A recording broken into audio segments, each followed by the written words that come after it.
would sleep on the beach and we would literally eat the fish off the reef of Jaws. We never ever thought we would ever surf Jaws. Just to feel the power of Mother Nature was like really like magical for me. Sitting underneath, I think, and trying to get under and kind of slide it in, but that's something that took me years to figure out. The backside tube riding is, I think, is one of the hardest things in surfing. All right, welcome to the Basis Surf Podcast. We got Coconut Willie in the house. He's I've never done a podcast like this before, but his buddy from Tahiti literally surprised him, and so he's on Maui. They're going to go, I don't know, I'm guessing scope some really good spots. Looks like they got proper boards in the back. You guys are going to hopefully score. So we're just trying to squeeze a quick little interview in before he goes to surf. Well, let's hopefully we got the Wi-Fi. So thanks for joining us, man. Yeah, bro. Thank you so much for reaching out, bro. I'm really flattered, and I've really been looking forward to this interview, bro. I'm glad we're making it happen. Awesome. Well, I guess the first question I have for you is, how did you get the name Coconut Willie? Coconut Willie. So, there's all different ways we could tell that story, but basically, I'm one of the largest coconut distributors in the state of Hawaii. So I'm like a spikeless palm specialist. I have 500 coconut palms that I maintain here on the island of Maui, and I distribute them locally through like local people, all like fresh and unpasteurized, and it's all sustainable. We don't use any plastic or waste products or anything like that, and we just basically create medicine for the people, and that's how I got the name Coconut Willie. Oh, nice, man. Well, I remember seeing somewhere that your mom actually said that she's more scared of you cutting coconuts than she is of you surfing big waves at Jaws and whatnot. Is that true, or what do you think?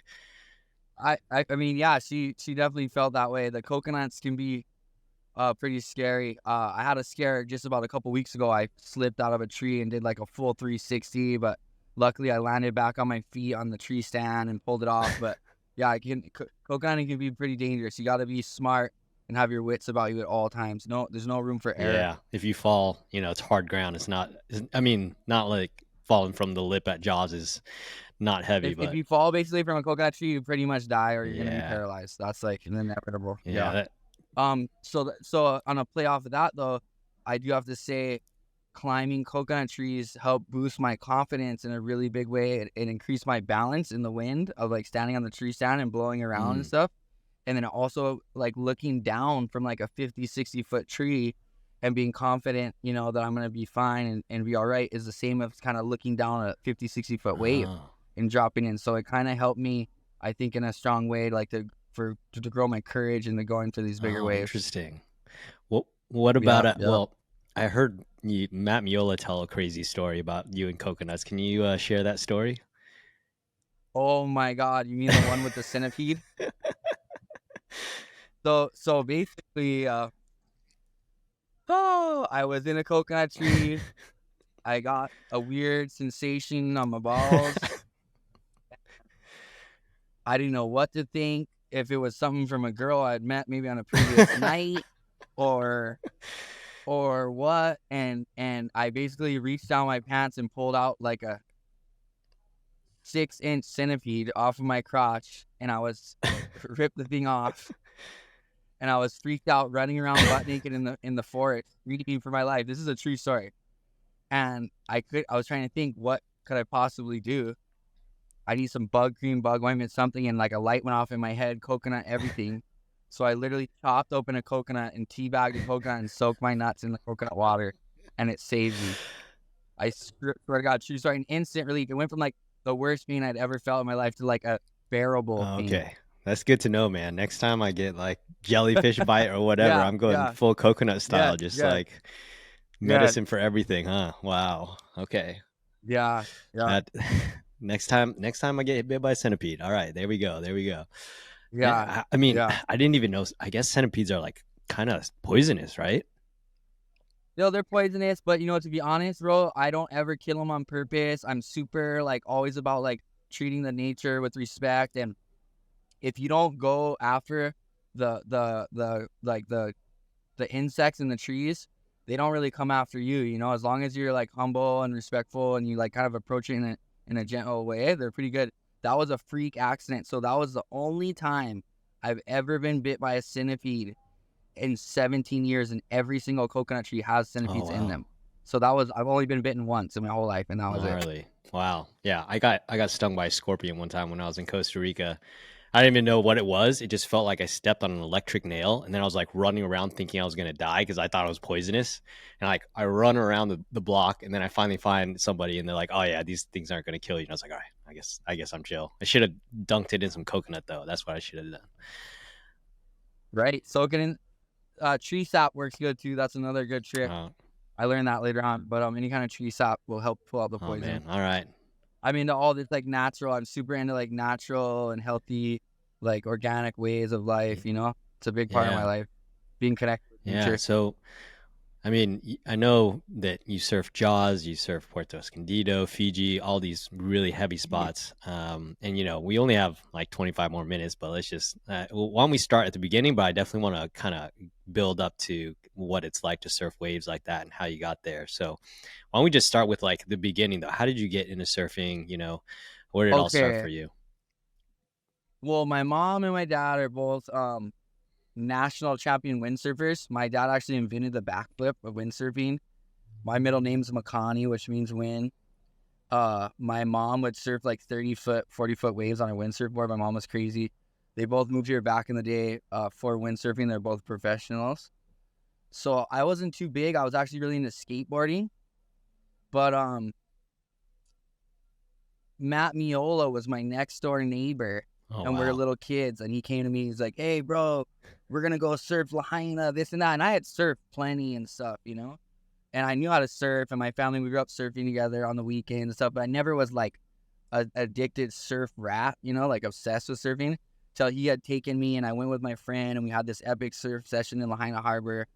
And that's what kind of got me obsessed with surfing, was surfing with him that Oh, one day. wow. So it wasn't like, so was your dad and your mom, they were more, did they try to push you into windsurfing, but you were kind of like rejecting it? You just wanted to skate, and then you just got. The funny thing, yeah, I just, it just, my whole life was like literally breakfast, lunch, and dinner windsurfing. My parents would bring me to the windsurf beach, and they would leave me there on the beach until from dark to dark, first thing in the morning till the end of the night. And it's like, anything that's kind of forced on you too much, it's just like all I ever knew would breathe it was just windsurfing, and it's just like kind of rebellious. You don't want to do what your parents tell you to do, So I was really into the skateboarding thing. And then also like windsurfing, you can't get barreled, and that was always a big part for me. I like to get barreled, Yeah. Just I feel like you do what your friends want to do. If your friends are windsurfing, then maybe I would have windsurfed more. But all my friends were surfers, so I just kind of got into that. Okay, so you went surfing with Matt Miola. I mean, that's a good person to have a homie as your surf buddy. Well, I grew up surfing with actually Kai Barger's just calling me. I just had to just end this call, but I grew up surfing with Kai Barger, Matt Miola, Albie Lair. I was like Albie Lair's older brother growing up. His mom and my mom were best friends. Billy Kemper was a big part of our group. So we grew up in kind of a pretty talented surf pool, and I was one of the latest, I want to say, like bloomers or whatever of the group. Like they were all sponsored pro ripper guys, and I just was kind of getting into it. I started kind of late, not till I was about 14, getting really serious about the surfing. So you're kind of like Nakoa in some ways too. Yes, me and Nicole, yeah, exactly. We were like kind of late starters. And Nicole was another one too. That guy, I love that guy. He's so did it awesome, add bro. like a fire to you because you were coming from behind, like the way it did for Nakoa, or how did it? Yeah, but the thing is, like me and Nicole, we were always like kind of almost charging harder and like bigger waves because we were the older ones. Like we couldn't surf as good. But then once like all these guys started surfing Jaws and stuff, I was kind of sitting back scratching my head like, wait, I was the one that surfed the bigger waves, like not you guys. So it kind of, them charging at a younger age than me kind of helped inspire me to get out there and charging too, Wow. in the beginning days of that paddle surfing. Yeah. Wow. So at what age did you start? I mean, what was that progression like, going from, surfing smaller waves to like eventually stepping up to surfing Jaws? I mean, like, walk me through that progression. Like, what was that like? Well, basically, okay, I'm born and raised and I was born in Paia, raised in Haiku, Maui. So my home where I grew up is literally 5 minutes away from Piahi Jaws.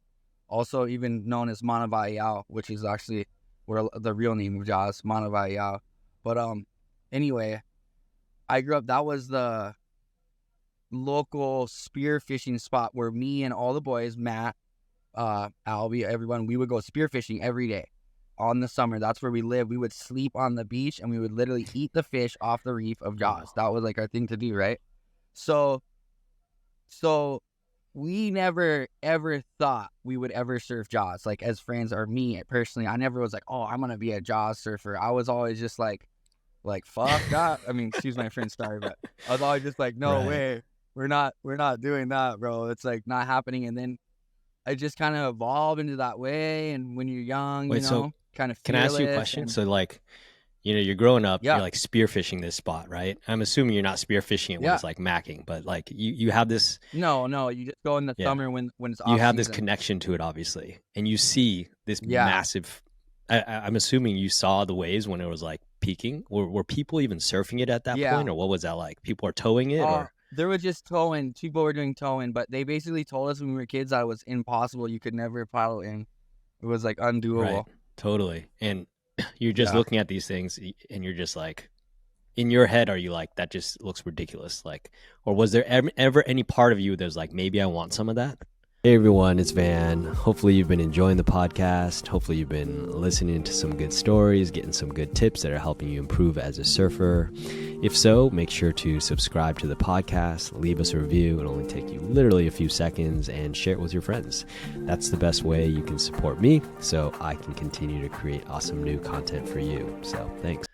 No, never. When I was a kid, never, not one bit. Was I like, oh, I'm gonna surf Jaws? Like, no. We just surfed Tavares. It was like a small little wave that was sheltered from an outer reef, so it really helped. No matter how big the waves were, the waves at this spot would only be 3 feet. So we kind of grew up at this reformed double up Tavares Bay.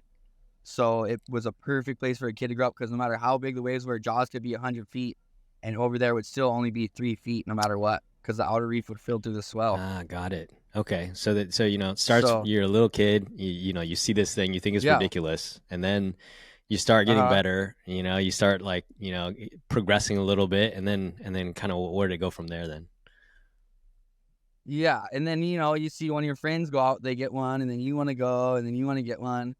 The first few times I surfed Jaws, I surfed it with zero flotation, nothing. No, we didn't have vests. We didn't have the jet skis. We just paddled from the beach.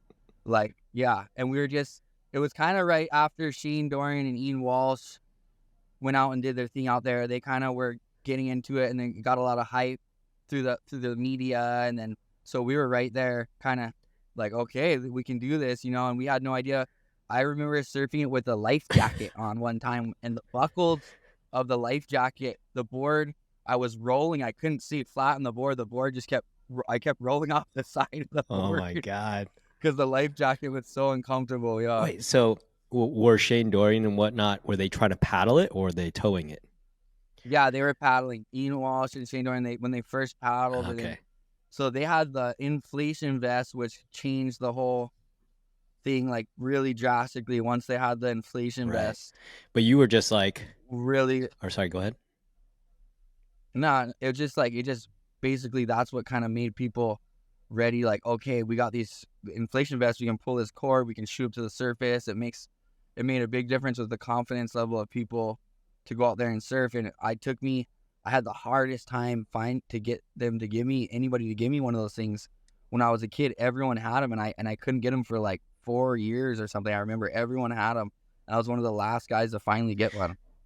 I guess what sounds crazy to me though is you're just like, all right, so you see like guys like Shane Dorian, they got all this proper equipment, they probably have like jet skis for playing safety in the channel and whatnot, and then you're just like, I think I'm just gonna go out there and just try to paddle with a life jacket on and just try to catch some waves. Just like rodeo style, and like literally on like a borrowed board, like a board, like, hey bro, can I borrow your board? Like, I don't have a board, like a 10-foot board, like so I borrowed my friend's old Mavericks board from Mavericks that he had flown out here. It was the first board I ever rode. Wow. Like that. So just like super scrappy, you're just like throwing yourself into the mix. And like, what are like Shane Dorian and Ian Walsh doing? They're just looking at you guys and like, oh man, who are these kids just like cruising up, just trying to roll? Like or did they give you respect? Like, hey, these are the local boys here, you know? No, so Dorian's actually, we became pretty good buddies over the years. He's actually helped me out in a lot of really cool ways, and I really like that guy a lot. Same with Ian Walsh. They're really humble, really cool guys. But I remember one time we paddled out and it was just me and Shane. We're kind of sitting at the peak, and then a set came in and I went, and then Shane was like, did you go on that wave? Like, I was like, yeah, I went on a wave. He's like, really? Like, he was just like so baffled. So I was like, yeah, I went on that wave. It's like, whoa, like it's all. And I remember like all stoked. It's like, yeah, Shane Dorian was tripping on me. Like, great on. Oh wow. Well, let me ask you another question as you're building up to this. Like before you went and try to like take that next step in surf at Jaws, I mean, were you just like charging, like going and surfing Honolulu Bay and just like being totally comfortable out there in the biggest sets, and then you gradually built up like those kinds of waves, or did you just jump straight into surfing Jaws? No, yeah, definitely. I was charging like Hokipa as big as it gets, like 15 foot, and then like surfing Honolulu as big as it gets. And I moved to the North Shore when I was 18. I lived over there for a winter surfing pipe, and then I actually went out to Waimea one time. I never actually caught a wave, but I got cleaned up on like a 20-footer, which was crazy. And I just like swam through it, and that was like the first time I ever surfed big waves was at Waimea Bay. And I remember I swam through this huge closeout set at Waimea Bay, and I just remember the wave going over the top of me and me going under it and feeling the energy of the ocean go over me. And like I didn't get pounded or anything, but just feeling that energy shift, and I was just like, whoa, like I just to feel the power of Mother Nature was like really like magical for me. It was a really magical moment. Wow, that sounds magical. So what would you describe as Yeah. like, I mean, you obviously progressed very quickly. What would you describe as like the key skills that you needed to develop? I mean, break it down for us. I know there's a tons of things that you could talk to, but like the things that like Like pop out in your head, like for like just surfing or big wave surfing, or what kind of surfing we talking here? let's just say, I mean, no, I would say not everybody is going to be trying to surf Jaws, obviously, but anybody that's trying to just step up into surfing slightly bigger waves. So you could be a beginner and this is your first time surfing a head high wave and you're scared, and just getting used to surfing bigger waves. You could be an intermediate, you're getting to double, triple overhead waves. Like what are the key things that you I would say confidence is key, being confident, but not putting yourself in over your head. Maybe going with someone that like kind of knows the ropes good and can kind of help you out, like guide you through. I think is really important. I think having the proper equipment is really important. And I think everything, in steps, like it's the same. I didn't just go climb 100-foot coconut tree the first day I did it. You start small and you work your way up. You do a 5-foot tree.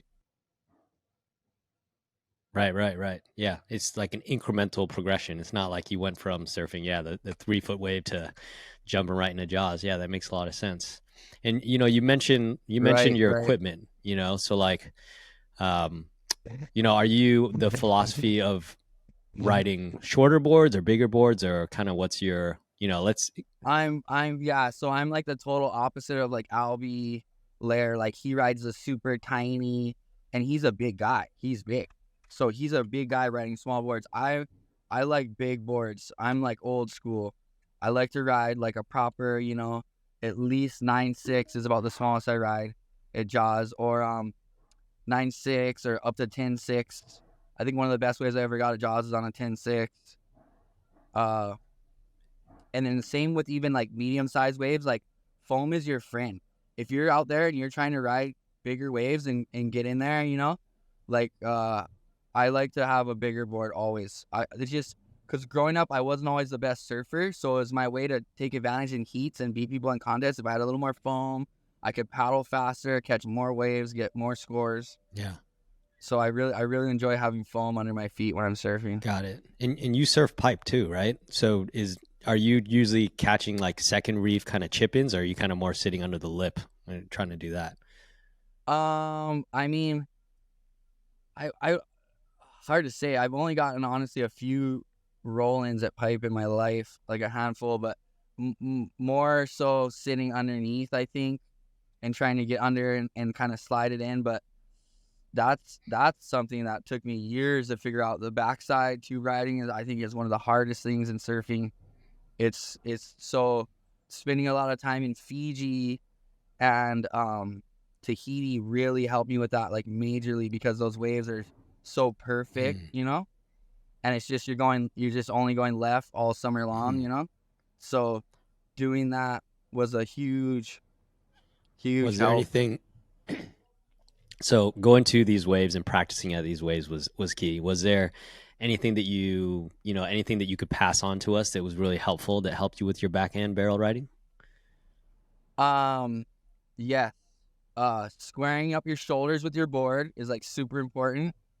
And for me, just like literally like grabbing your rail and taking your butt and like actually touching the water and like sliding it on the water with your butt and using your butt and your whole side of your body. And it's a really weird thing to commit to, because your you know what I mean? Like you're actually like leaning your body into the wave and using it to slow down and to control for speed. Yeah, totally. So we're pulling up here just kind of on like where the service might get a little weird for a minute, just so you know. Well, why don't we just kind of try to close it off then? That was super good. Tell me about your favorite wave or most entertaining wave that you've ever caught. I mean, the one that comes to mind is basically no one really knew who I was, and I caught one wave at Jaws, and it kind of turned around my whole entire career and like put me on the maps. Just one wave. Wow, I went from like 700 followers on Instagram to like 7,000 in like a day. Wow, which wave was that? Yeah. It was one of the Jaws waves. Back in the day, it was actually an anniversary to one of my dear friends who had passed away like 3 years later. So I couldn't help but think he kind of guided me onto this wave. There's some shots I can send you from Instagram of it or something, but it was just like a really big Jaws wave. I wasn't really in the barrel, but it was like a nice pocket ride, and it went really wide in the barrel, and it got a lot of exposure online. So that was probably my most memorable ride I've ever had in my life. Oh man, sounds epic. I can't imagine what it's like to surf a giant wave like that at Jaws. Well, yeah, you should get over here and come visit, and we'll get you on the jet ski. You could check it out. That sounds so gnarly, but kind of interesting. We'll see. Maybe that does sound very enticing. All right, man. Well, let's try to finish this up right before the Wi-Fi cuts off. Thanks a bunch for joining. That was a really fun chatting with you, and no worries, bro. Appreciate it.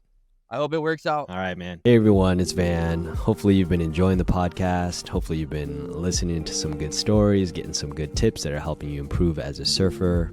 If so, make sure to subscribe to the podcast, leave us a review. It'll only take you literally a few seconds, and share it with your friends. That's the best way you can support me, so I can continue to create awesome new content for you. So thanks.